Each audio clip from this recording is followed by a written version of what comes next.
We living that luxury. My niggas be drilling, live life is a villain. We work tryna flip it that peso. I lost my nigga, thinking about him every day. Still ain't let a day go. She wanna fuck, I just want the top, so I showed the shorty his case closed. We took 2 hours, turned it to a dub. We learned how to switch up that angle.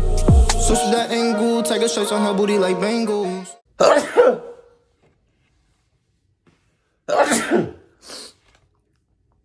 I sneeze like all over my legs. Yeah. Sometimes I hate Georgia weather because like one day it's warm, it's hot as hell. And then the next day it's cold as shit. Trying to get people caught up. Oh my God. Okay, let's go. Someone almost got kidnapped in front of my eyes. Wow. I go to uni here in Leicester in the UK, and like most students, I'm out clubbing every weekend when I can afford it. I've had some of the best nights of my life with the girls in Leicester City Centre, but... You know, I've never been to a club before. No, that's a lie. I've been to a club, but the only reason I went to a club is because I was filming. And it wasn't a regular club. Like, everybody in there was a part of the cast, or was a part of the filming. So it wasn't a regular club. So I haven't been to a regular club. There we go. I'm gonna lie. I've seen some really horrid things too. Like From what? girls weeing themselves while they're too drunk to stand, to bar fights where rabid lads were whipping bottles at each other. I think alcohol has the ability to bring out the absolute worst in people.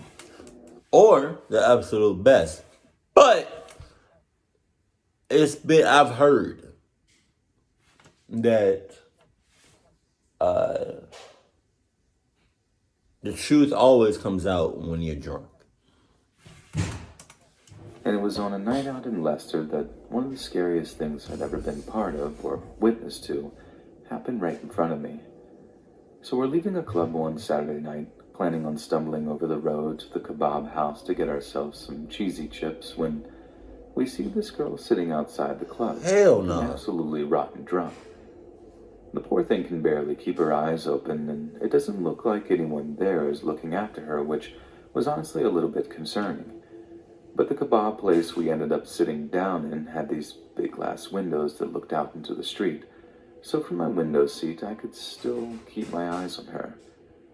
I got my cheesy chips and I'm sitting there eating them when I see this lad walk up to her, who takes her by the hand and then starts trying to get her to stand up. I was really relieved at first because I thought her boyfriend had showed up to take her home. Oh my God, that's not her boyfriend. To be honest with you, to be completely frank with you, in her situation, I would like her, right? She's doing exactly what I would do. Like, I would keep my distance, but at the same time, I would still, you know what I mean? I would still, like, have my eye on her.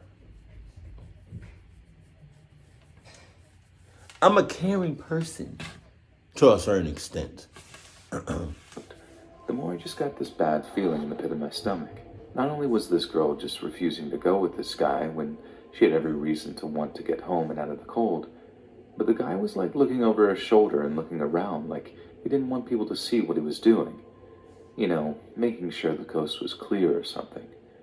It was such an obvious sign of guilt, and I could just tell that something wasn't quite right. Eventually the guy just pulls the girl up to her feet while she weakly struggles and fails to shake him off. Then he starts dragging her away from the club and into the middle of the street. I start alerting my mates to this, and immediately we all get up from the table we're at, grabbing our boxes of chips and heading out into the street to confront the guy. We rush over, intending to give it our best British passive-aggressive, excuse me, do you know her? When out of like nowhere, this car rushes up and brakes violently next to the pair of them. But in doing so, one of the front wheels like runs over the girl's foot, and she lets out this kind of dull wail of pain. Then as the guy drags her around the side of the car that we're approaching, we see her foot like flopping around in this really unnatural way where her ankle is really obviously broken. The guy then starts to basically bundle the girl into the back of the seat that had at least 3 other guys in it. Damn. And we only just catch him in time to try to stop it. We're asking if he knows her and asking if the girl, if she's alright, insisting he needs to call an ambulance for her right that instant. He starts trying to tell us that everything's okay and that he knows her, and he's going to take her to an accident emergency to have her foot looked at. One of my mates asks him what her name is, and he sort of freezes, hesitates, and pulls some random name out of his butt in a way that made it painfully obvious that he didn't know her before he walked up to her just a few minutes before. We start going mad, like telling him we're going to call the police if he doesn't let her go, and this gets the other lads in the car really agitated. We start barking at him to get the girl in the car, which he does almost violently before the car starts to drive away. I'm trying to get the car's number plate while one of my mates is on the phone to the police, but I can't make it out properly. So for one horrible moment, I thought that was it. That something terrible was going to happen to that girl and we totally just failed to stop it. But I turn around, and my other 2 friends are piling into a Hackney cab screaming, "Get in, Chloe." Then what followed was legit like a movie. My mate is all like, "Follow that car," and turn her off. It was around Leicester City Centre, following this black Volvo with the lads and the injured girl inside. As we're following it, it's just chaos in the back of the cab. One of my mates is still on the phone to the police telling them what's going on. Another one of my mates is giving the cab driver the lowdown on the situation, all the while I'm noting the fact that the lads don't seem to be driving anywhere near the local A&E.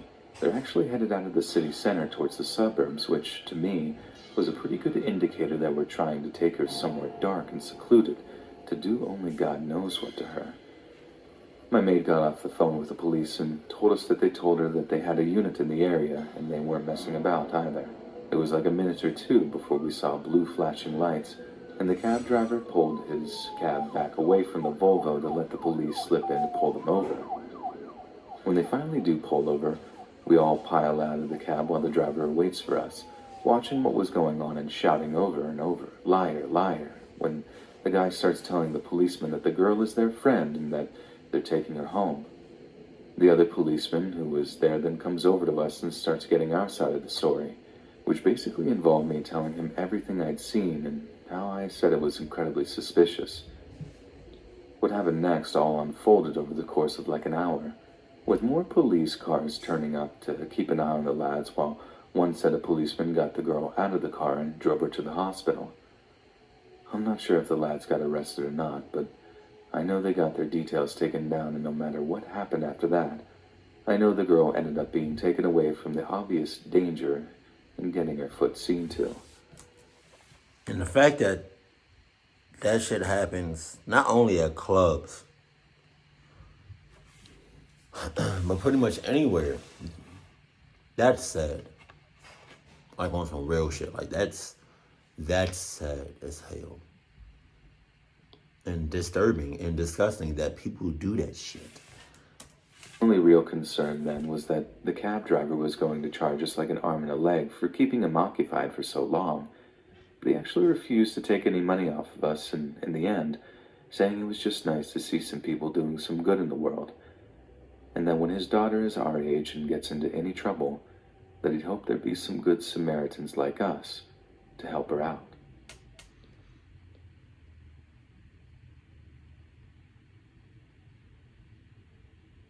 My house. Wait, what? This post is actually what I wrote on the internet website anonymously. Hello, I have something to ask y'all. Y'all. Let's get to the point. There is a strange smell, like a fishy smell of water in my house somewhere. For your information, we don't have any fish tanks in our house. Well, that should raise,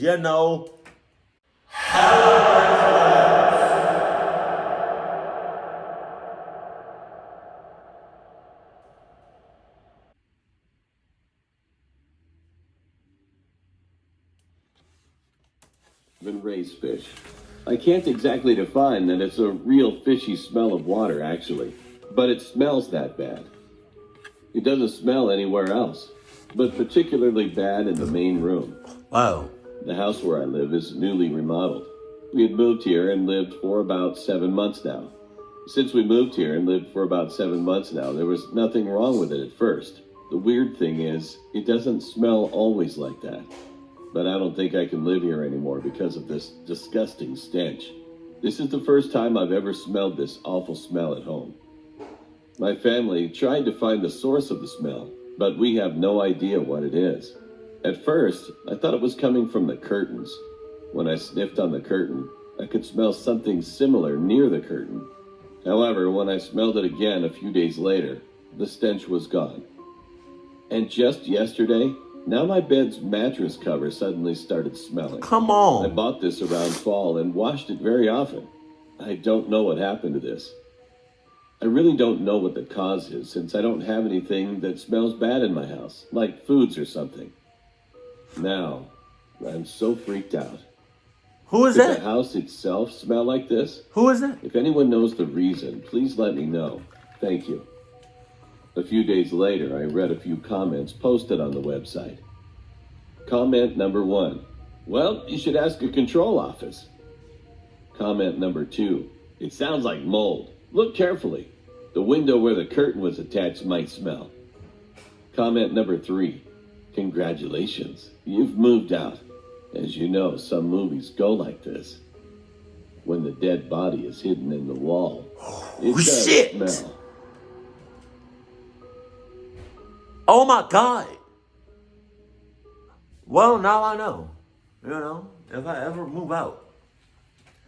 Jesus, thank you for that.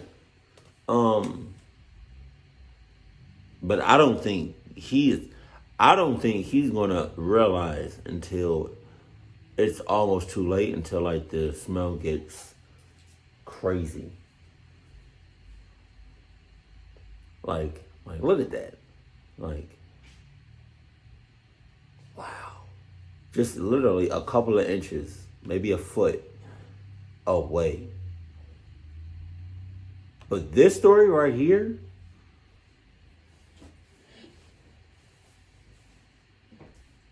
Nah. 'Cause what did baby, you say? let me get some. Baby, what did you say?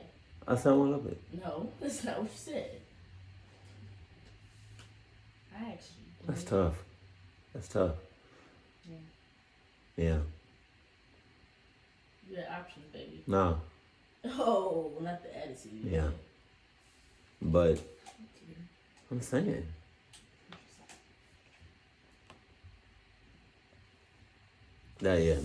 Story number 1 was really, really, really disturbing.